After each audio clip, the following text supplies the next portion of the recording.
Welcome to Hatman Strikes Back Daily Boxing News. So following Moses Itauma's first round knockout victory over Dillian Whyte, everybody's asking who should he fight next. Now personally, I don't think it should be Usyk. He didn't manage to break Mike Tyson's record, the deadline passed in May, so what's the rush? He's only had 13 fights. Yes, he's very good, but he will meet people at world level who can take his power, who have the skills, maybe the youth, the ability, so on and so forth, to throw their own offense back at him and give him something to contend with. He needs to be prepared for when that time comes. In my view, what he needs more than anything else in his next fight is rounds. And there are fighters out there who can give him exactly that. The most obvious choice, and many people have mentioned this, I mentioned this during my live stream when I was doing my commentary for that whole show, Itauma versus Whyte. The obvious choice to me was Filip Hrgović. He just fought in Itauma's undercard. He once again demonstrated an iron jaw. To me, he showed improved conditioning under Abel Sanchez. He's experienced, he's tough, but he doesn't really hit that hard. And so when you're building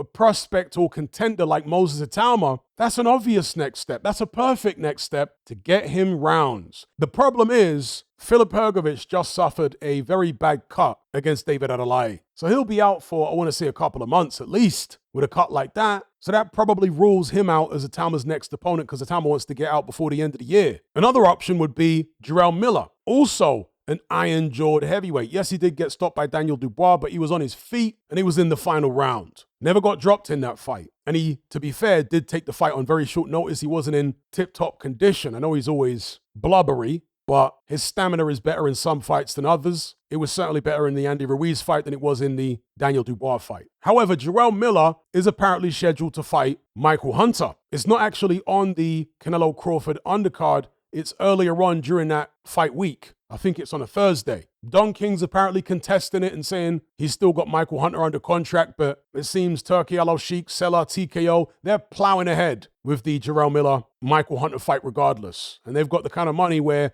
they could absorb a lawsuit from Don King or pay him off or sort the situation out one way or another. Would Miller pull out of that fight in order to fight Itauma? Well, it depends on how much money they offer him. But if that fight could be made, it's a good next step for Moses Itauma. Itauma versus Jarrell Miller. Miller will surely give him rounds. But again, will he be available? Another option for Moses Itauma, some people have mentioned, would be Joe Joyce. But personally, I don't think Joyce can give Itauma as many rounds as he needs. And when I say somebody needs to take him rounds, ideally, they take him rounds whilst giving him some significant resistance, as in throwing plenty of shots back. Now, Joe Joyce throws a lot of shots, but they're slow. Imagine a guy as quick as Itauma, how easy it would be for him to avoid Joe Joyce's punches. He sparred Joe Joyce when he was 14, 15, and by all accounts gave Joe the business when he was 15, and Joyce was a pro. Now Joyce is, nearly 40? Itauma's 20? I see Itauma stopping Joe Joyce, maybe 5 rounds max. Yeah, I see Joyce getting stopped. Joyce has still got a pretty decent chin, but he never had a chin as good as Filip Hrgović. I've been saying that for the longest time, before Joyce got stopped by Zhang twice. Before that, I was saying in my videos, I think Hrgovic's chin is better. And that was based upon what I saw of the two of them in their amateur careers. I also think that Hrgović is fresher than Joyce. But if there are no other options, I wouldn't complain too much if they put Moses Itauma in with Joe Joyce next. They're both Frank Warren fighters at the end of the day, so it should be a relatively easy bout to make. But would Joe Joyce want to be used like that, the way Dillian Whyte was used? Maybe, if they pay him $2-3 million.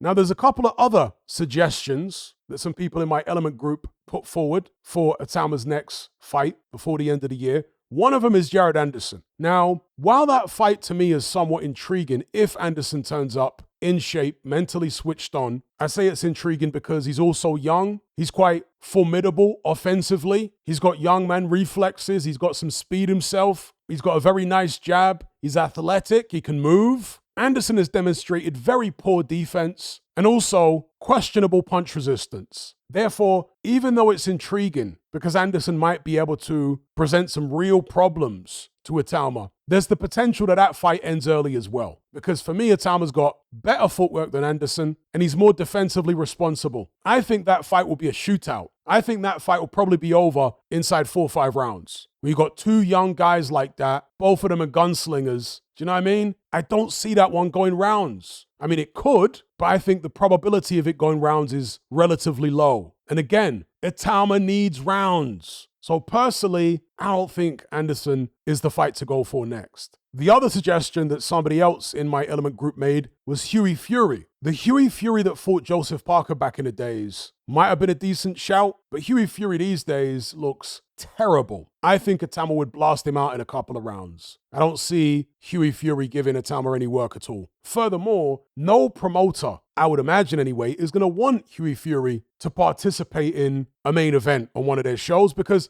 the guy has got an extensive history of pulling out of fights. It's as if he pulls out of more fights than he actually has. That's how crazy it is with Hughie Fury. And the reason for it doesn't matter. People can talk about, oh, he's got health problems. It doesn't matter from a business perspective. The guy can't be relied on to actually turn up and fight. When you've just spent a load of money promoting a fight, the press conferences, the artwork, the fight trailers. And by the way, what happened to the Saudi fight trailers? Seems like they're cutting back on expenditure right now because we haven't seen one of them big fight trailers for a while, right? Anyway, you're still spending on promotion. And Hughie Fury has got such a long track record of pulling out of fights. I've literally lost count of the number of fights he's pulled out of. It's that many. I'm talking about well over 10. You can't rely on this guy. And I think he'd get blown out anyway. So for me, Hughie Fury is not the guy for Moses Itauma next.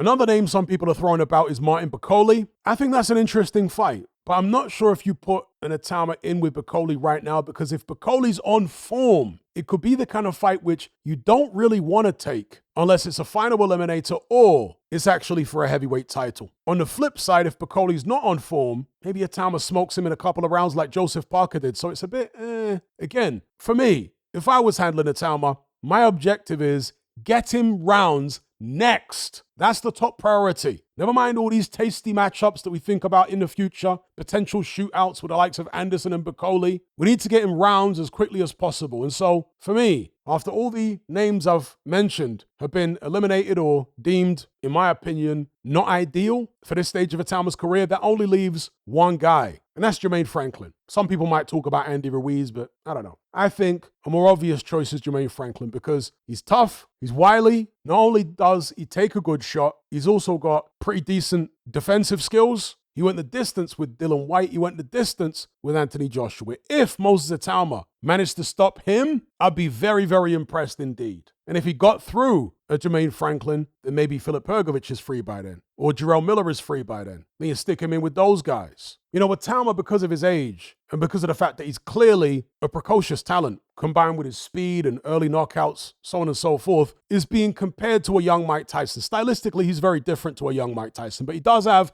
some similar attributes. Again, that speed, the explosive power. But understand, Mike Tyson turned pro at 18 like Itauma did, but his team were able to get him something like 26 or 27 fights in his first 2 years as a pro. And they did that because they weren't tied to any one promoter. They were able to jump between different promoters' shows and basically get Mike Tyson out once a month for the first 2 years of his career. In fact, there were occasions where he fought twice inside 30 days. And that's got nothing to do with how good Mike Tyson was. That's just got to do with how many connections and contacts his team had at the time that they were able to get him out as frequently as that. If you go to certain developing countries, there are fighters there that get out once a month. Do you know what I mean? That fight once a month. So it was a perfect storm for Mike Tyson as far as the boxing landscape at the time and the team he was with that allowed him to be that active in his first 2 years as a pro. Itauma has come around in a different era where the boxing landscape is very different, where things move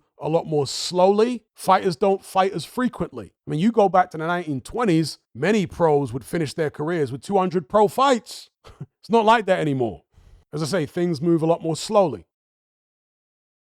I say all that to say that if Mike Tyson had whatever it was, 26, 27 fights before he challenged for the world title, in my opinion, Itauma needs to have at least 20. Get him that experience. Mike Tyson fought the likes of James Tillis, who took him the distance. Mitch Green, who took him the distance. Those fights were back to back before he challenged for the title. Itauma needs the same. And there are guys who, at least on paper, should be able to take him the distance. Guys who have never been knocked out. Yeah, Filip Hrgović got stopped by Daniel Dubois. He was stopped on cuts. It wasn't the referee jumping in to save Filip Hrgović from further punishment because he was being pummeled on the rope. No, the fight was stopped on cuts. People seem to forget that for some reason. Jermaine Franklin's never been stopped. Again, Jarrell Miller has been stopped, but it was in the final round against Daniel Dubois. He was on his feet. You get the point I'm making. So for me, it should be Jermaine Franklin before the end of the year for his 14th fight, and maybe his 15th fight, somebody like Hergovich or Miller. If he comes through them, you keep building. There's no rush. I've seen so many people say that the heavyweight division is going to go downhill in a major way when the likes of AJ and Luke Partridge and Usyk depart from the sport. I've got no idea why they think that. Because here in Moses Itauma, we have one of the best young,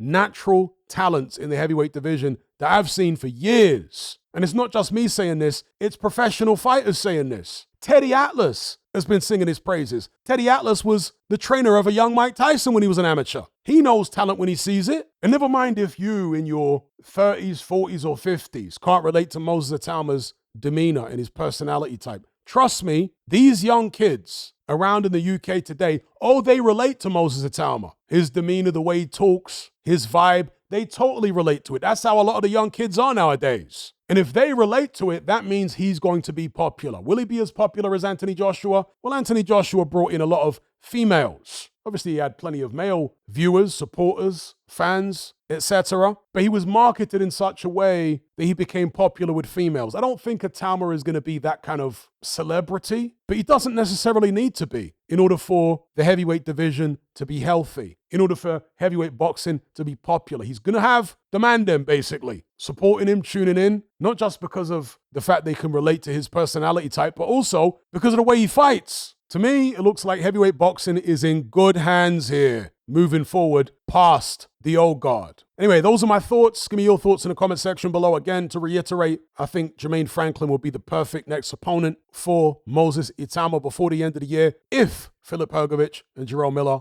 are not available. But let me know what you think in the comment section below. Don't forget to like and share this video. Subscribe if you haven't done so already. Thank you all for watching. I'll catch you on the next one. I'm out. Are you surrounded by mindless bots in human form who adhere to the norm and blindly conform? Who swallow all the mainstream BS and actually ridicule you for questioning things? Do you wish you had more free-thinking individuals in your life to network and converse with? Well, look no further. We're right here. Come and join the Brotherhood of Reason on Patreon. You'll gain access to my weekly topical content where we take deep dives on an endless variety of subjects, as well as my vast back catalogue of podcasts, videos, interviews, movie decodings, and my Confessions of a Nightclub Bouncer series. You'll also get to talk and network with myself and hundreds of other people in our members chat. You can enjoy all this via the Patreon app or on desktop and download all my podcasts in high-quality MP3. There's no contract, no commitment. You can cancel at any time, just like Netflix, but it's a hell of a lot cheaper. Just download the app from the Play Store or the App Store, or simply visit patreon.com on a web browser. Then head on over to my page and select the tier called the Brotherhood of Reason. All the links are in the description box below. And just a quick money-saving tip for Apple users. If you purchase your Patreon subscription on the desktop site or on Android, then you'll avoid the ridiculous 30% fee that Apple charges for purchases made on the iOS app. So if you're on iPhone or iPad, save yourself some money by buying your subscription on the actual Patreon website or on Android because it's a lot cheaper. Once you've made that initial purchase, you can then use the Patreon app on your iPhone or iPad thereafter to access and enjoy your content as normal.